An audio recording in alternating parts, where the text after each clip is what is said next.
Hare Krishna. This is Mrinal Ghiya for ISKCON in the service of Srila Prabhupada and Guru Maharaj, and the topic is, what are the earliest danger signs in marriage? If there is any mistake, please do forgive me. This topic is based on Vedic literature.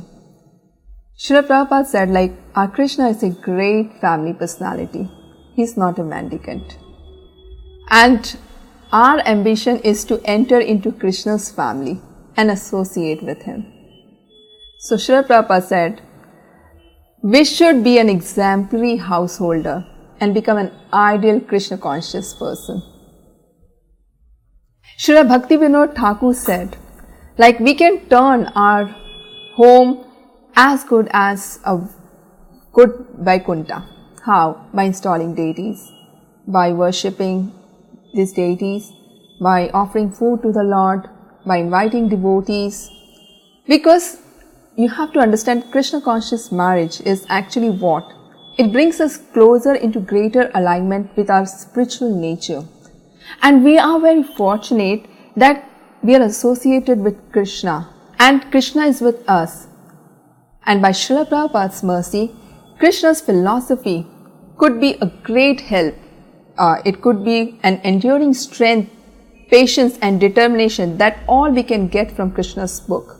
But what is important is, first and overriding principle is, on both the partner, they should work unrelentlessly to make the marriage work.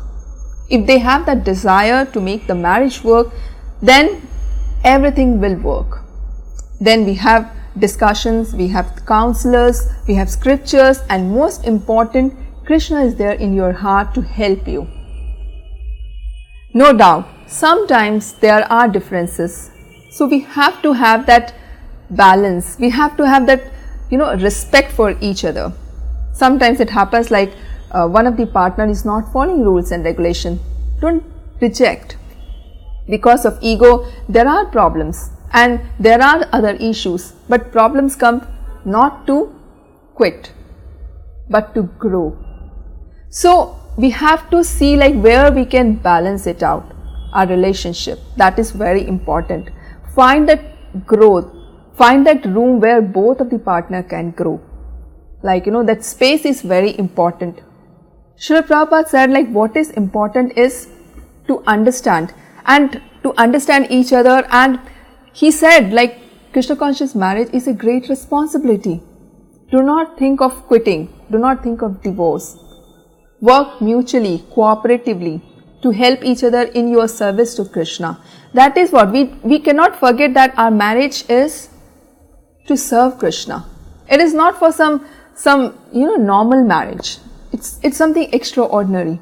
If there are problems, if you get to know, you're feeling you are unhappy, then try to find out. If you're not finding time to talk it out, because communication is very important. Communicate with each other, love each other, and express gratitude to each other. And find out the issues. Where is the problem going on? You want to be happy, but still things are not working out.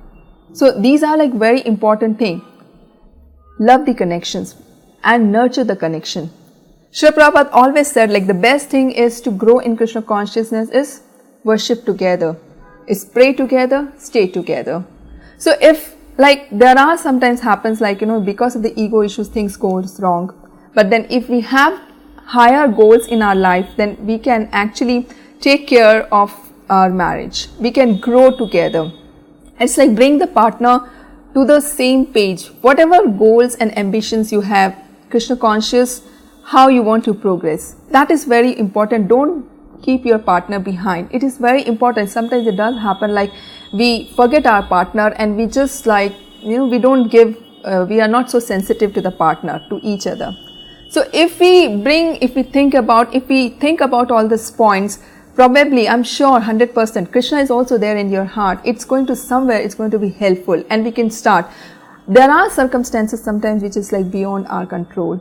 But then Srila Prabhupada always said and in my earlier topics also I said if you depend on Krishna, things will work out towards the right direction.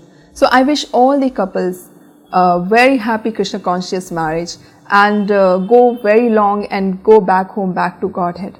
Hare Krishna.